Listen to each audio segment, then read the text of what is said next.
नमस्कार साथियों, welcome to learn easy. प्राचीन भारत श्रृंखला का यह 21वां वीडियो है। आज के इस वीडियो में हम बात करेंगे प्राचीन भारत के महत्वपूर्ण स्तूप। जो भी प्राचीन भारत के महत्वपूर्ण स्तूप हैं उनकी चर्चा आज के इस वीडियो में हम करेंगे। और अगर आप ये वीडियो पहली बार देख रहे हैं और आपने अभी तक चैनल को सब्सक्राइब नहीं किया तो इसे ज़रूर सब्सक्राइब करें, जिससे आपको इसके अपडेटेड वीडियो आसानी से मिलते रहेंगे। उसके अलावा आप फेसबुक पर हमारे लर्न इजी ग्रुप को ज्वाइन करके वहाँ से भी सारे वीडियो आसानी से प्राप्त कर सकते हैं। और क्योंकि लर्न इजी एक एजुकेशनल ग्रुप है तो यहाँ से आपको एग्ज़ाम से रिलेटेड जानकारियाँ भी मिलेंगी और जो भी स्टडी मटेरियल है वो भी वहाँ पर प्रोवाइड कराया जाएगा। तो ये बात करते हैं अपने आज के टॉपिक की, प्राचीन भारत के महत्वपूर्ण स्तूप। सबसे पहले जानेंगे कि आखिर स्तूप है क्या। स्तूप का शाब्दिक अर्थ होता है वस्तु का ढेर। जो स्तूप है उसका अर्थ होता है वस्तु का ढेर।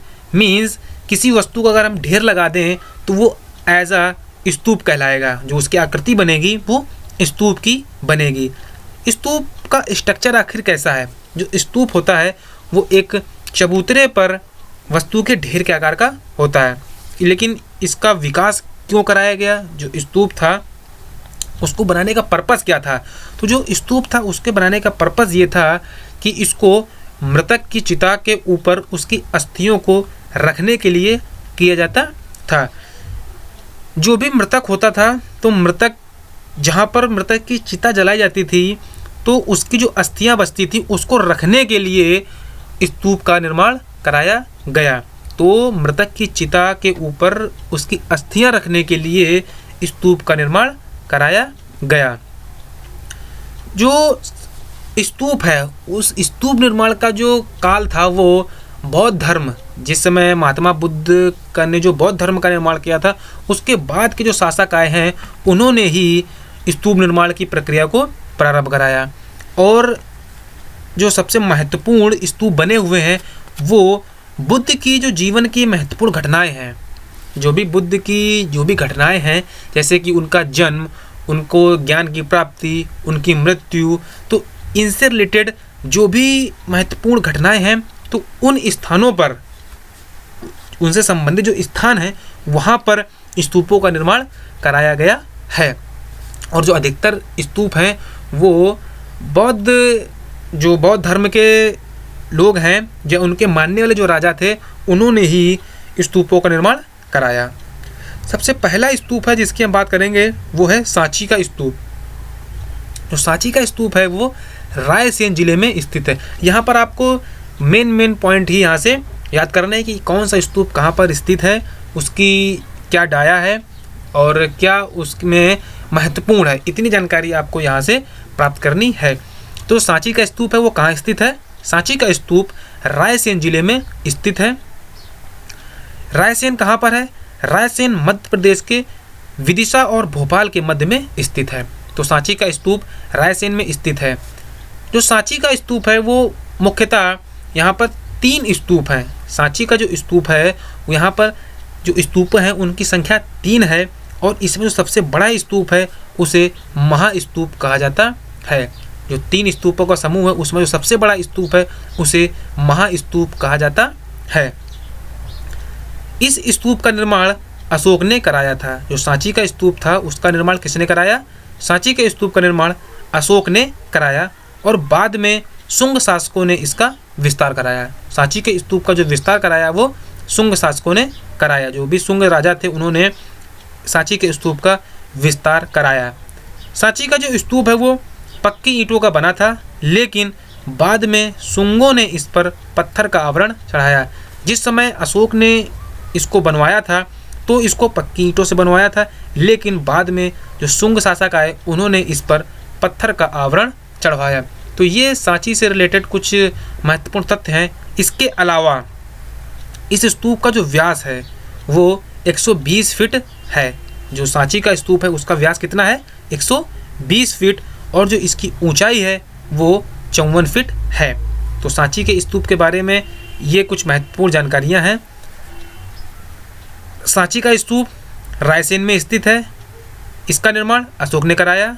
ये पक्की ईंटों का बना था और इसका जो व्यास है वो 120 फीट और जो इसकी ऊंचाई है वो 54 फीट है।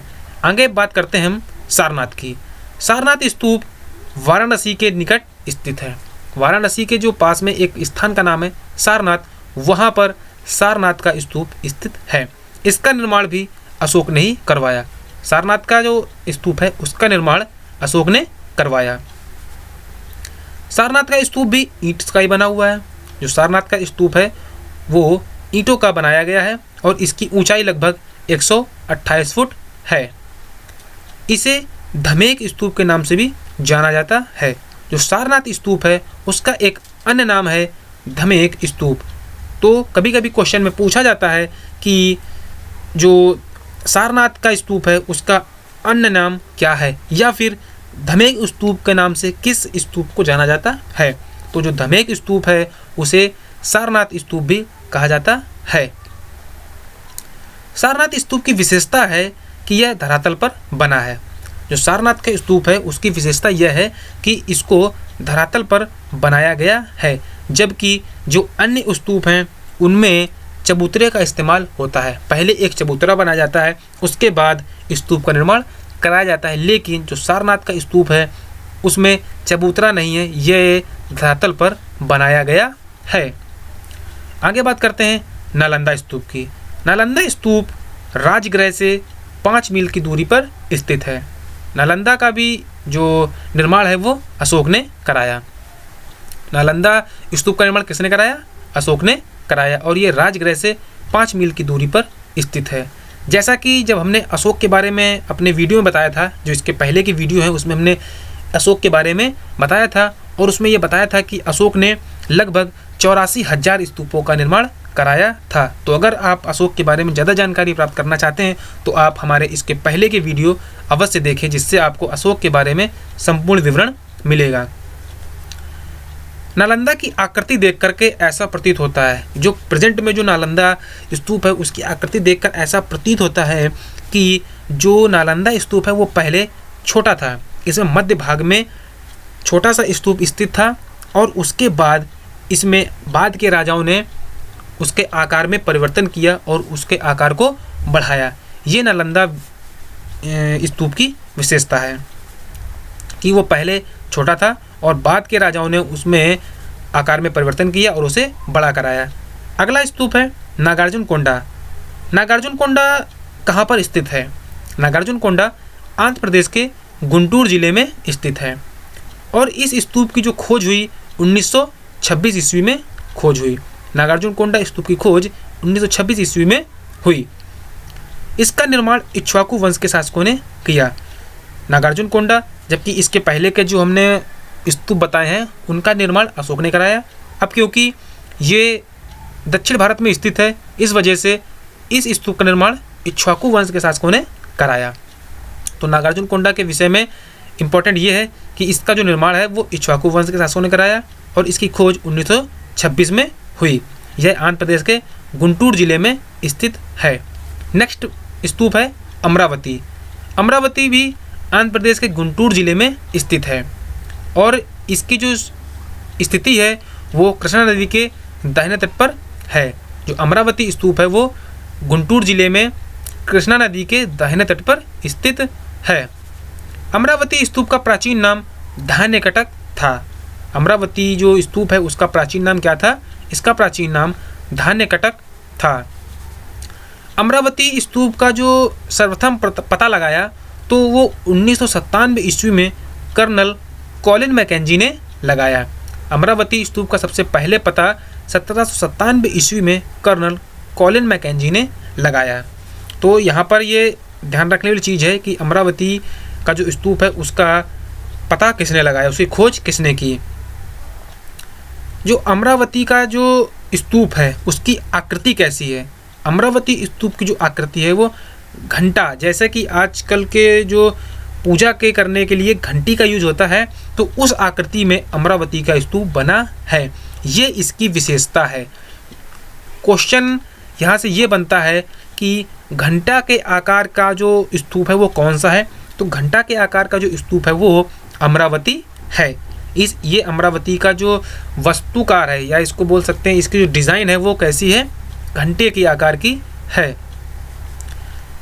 इस स्तूप में संगमरमर का प्रयोग किया गया है। जो अमरावती स्तूप है उसमें संगमरमर का प्रयोग किया गया है। अगला स्तूप है भरूत स्तूप। भरूत स्तूप जो है इसकी खोज 1873 ईस्वी में अलेक्जेंडर कनिंघम द्वारा की गई थी। भरूत स्तूप की खोज 1873 ईस्वी में अलेक्जेंडर कनिंघम द्वारा की गई।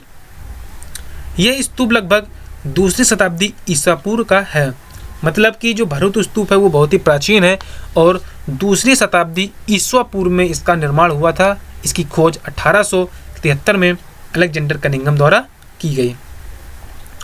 भरूत स्तूप जो है वो बुद्ध की अस्थियों के ऊपर बनाया गया है। जैसा कि इसके निर्माण की प्रक्रिया में हमने पहले बताया था कि ये अस्थियों के ऊपर बनाया जाता है, जो चिता होती थी उसके ऊपर बनाया जाता था। तो जो भरूत स्तूप था वो भगवान बुद्ध की अस्थियों के ऊपर बनाया गया है।